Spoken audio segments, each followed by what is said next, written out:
ہم اہل سنت و جماعت ان چاروں کو اس اعتبار سے اسی ایک مقام پر رکھتے ہیں کہ چاروں خلیفہ برحق تھے،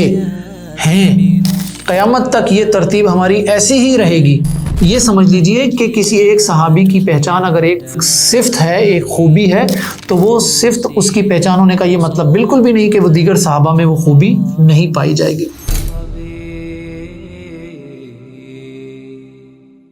السلام علیکم ورحمۃ اللہ وبرکاتہ۔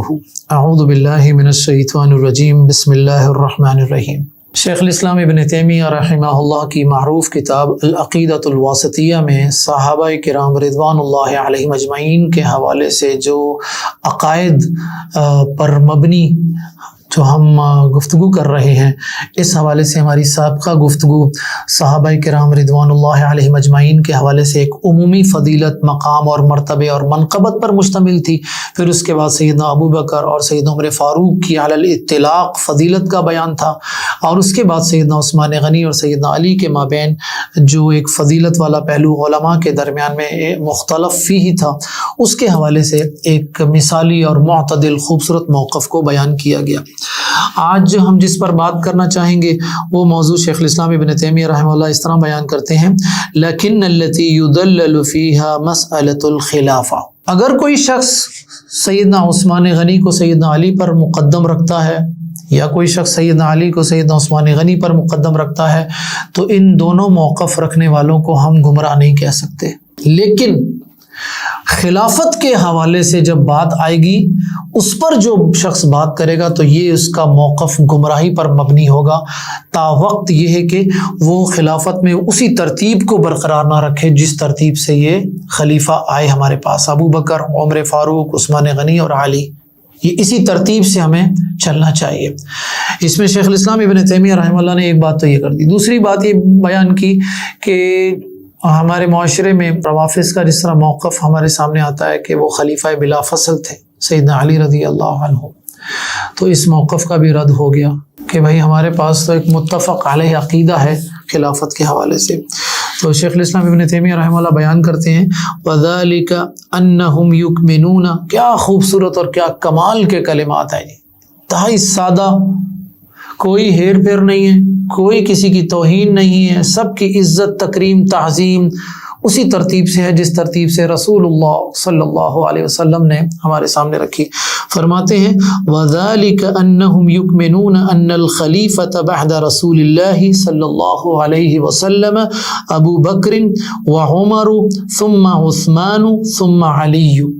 کہا کہ اہل سنت و جماعت کا اس بات پر ایمان ہے کہ رسول اللہ صلی اللہ علیہ وسلم کے بعد ابو بکر، پھر عمر، پھر عثمان اور پھر علی مسلمانوں کے خلیفہ برحق ہیں۔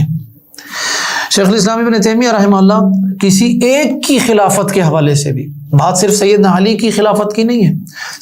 سیدنا ابو بکر صدیق کی خلافت کی نہیں ہے، شیخ الاسلام ابن تیمیہ رحمہ اللہ نے جو افراط اور تفرید سے بچتے ہوئے اعتدال کے ساتھ جو موقف دیا،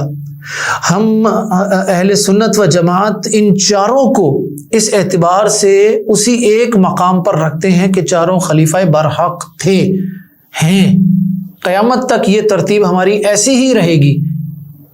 لیکن بطور خلیفہ کسی ایک کو دوسرے پر مقدم کرنا، ہم اس میں بھی وہ ترتیب غالب، اس میں بھی اس ترتیب کے قائل ہیں اور فاعل ہیں جو ترتیب ہمیں اللہ کے نبی صلی اللہ علیہ وسلم نے ہمیں بتائی۔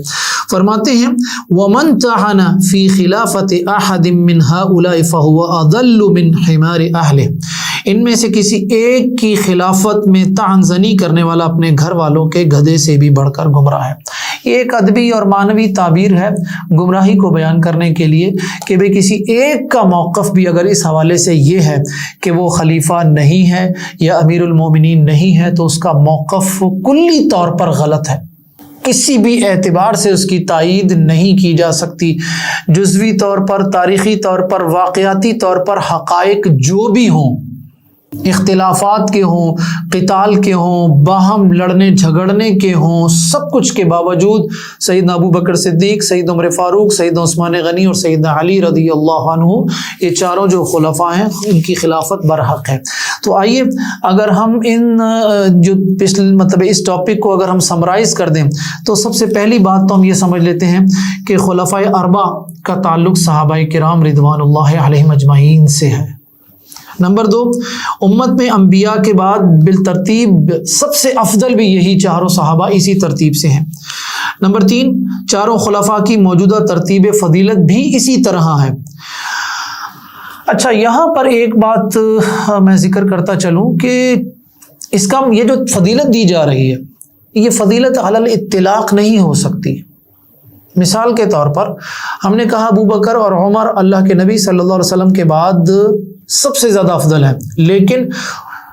حیا کے اعتبار سے، سخاوت کے اعتبار سے سیدنا عثمان غنی رضی اللہ عنہ سیدنا عمر فاروق سے کہیں آگے ہیں۔ سیدنا ابو بکر صدیق سے تو آگے نہیں کہہ سکتا ہوں، سیدنا ابو بکر صدیق تو اپنے گھر کا سارا سامان لے آئے تھے، پوچھا تھا کیا چھوڑ کر آئے ہو، کہا اللہ اور اللہ کے رسول کا نام چھوڑ کر آیا ہوں۔ تو میں سیدنا ابو بکر صدیق سے تو مقدم نہیں کر سکتا سخاوت کے باب میں، لیکن سخاوت کے باب میں سیدنا عمر فاروق سے تو مقدم تھے۔ اب یہ بات سمجھ لیجیے، اس بات کو بہت اہم بات ہے یہ میں بار بار ریپیٹ کر رہا ہوں کہ بھائی اگر کسی ایک صحابی کی کوئی فضیلت اتنی ہے کہ وہ فضیلت اس صحابی کی پہچان بن گئی ہے تو اس کا مطلب یہ ہرگز نہیں کہ دیگر صحابہ میں وہ خوبی نہیں پائی جاتی تھی۔ سخاوت سیدنا عثمان غنی کی پہچان ہے تو اس کا مطلب یہ نہیں ہے کہ سیدنا ابو بکر، سیدنا عمر فاروق، سیدنا علی یا دیگر صحابہ سخاوت نہیں کیا کرتے تھے۔ سیدنا عثمان غنی کی ایک پہچان حیا کی بھی ہے، اتنے شرم و حیا والے تھے کہ کیا بتایا جائے، تو اس کا مطلب یہ نہیں ہے کہ نعوذ باللہ استغفر اللہ من ذالک دیگر صحابہ حیا والے نہیں تھے۔ تو بھائی اس طرح یہ فضیلت والے، اسی طرح سیدنا ابو بکر صدیق کے جو ایک اتباع رسالت والا ایک جذبہ جو تھا وہ آپ دیکھیں اس میں وہ آپ کو مقدم نظر آئیں گے دیگر صحابہ سے۔ وفات رسول صلی اللہ علیہ وسلم کے بعد 7-8 ایسے مواقع آتے ہیں جہاں پر سیدنا عثمان غنی کی، سیدنا ابو بکر صدیق کی اتباع رسالت پر جو عظیمت ہے وہ اپنی مثال آپ ہے، اور قیامت تک وہ کوئی مثال اور آ ہی نہیں سکتی۔ البتہ سیدنا ابو بکر صدیق رضی اللہ عنہ کے روحانی بیٹے وہ مثالیں ایسی پیش کرتے رہے، امام مالک رحمہ اللہ، امام احمد بن حنبل رحمہ اللہ، اور اسی طرح امام ابن تیمیہ رحمہ اللہ، یہ مثالیں ہمارے سامنے آتی رہی ہیں۔ لیکن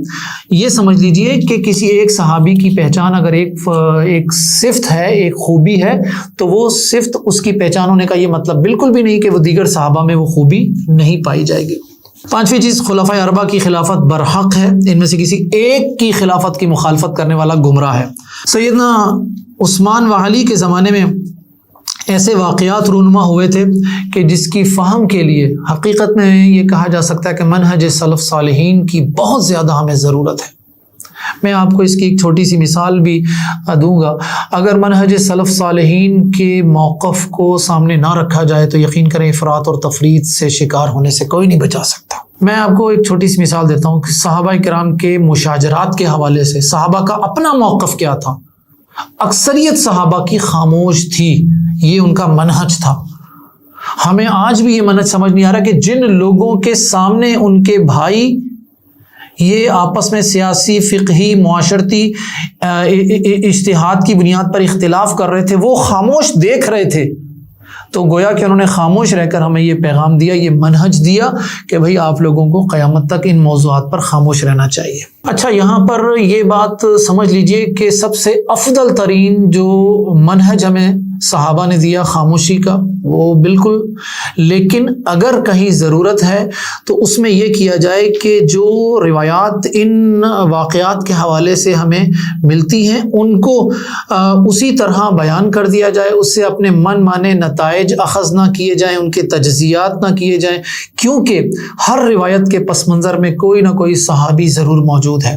تو میں یہ کہا کرتا ہوں کہ قرن اول کی تاریخ صحابہ کی تاریخ ہے، لہٰذا یہاں پر عمومی تاریخ والا رویہ اختیار کرنا کسی ایک صحابی کی توہین یا تنقیص کا سبب نہ بن جائے، لہٰذا ان روایات کو بالکل اسی طرح بیان کر کے آگے بڑھ جائے۔ جزاکم اللہ خیر۔ السلام علیکم ورحمۃ اللہ وبرکاتہ۔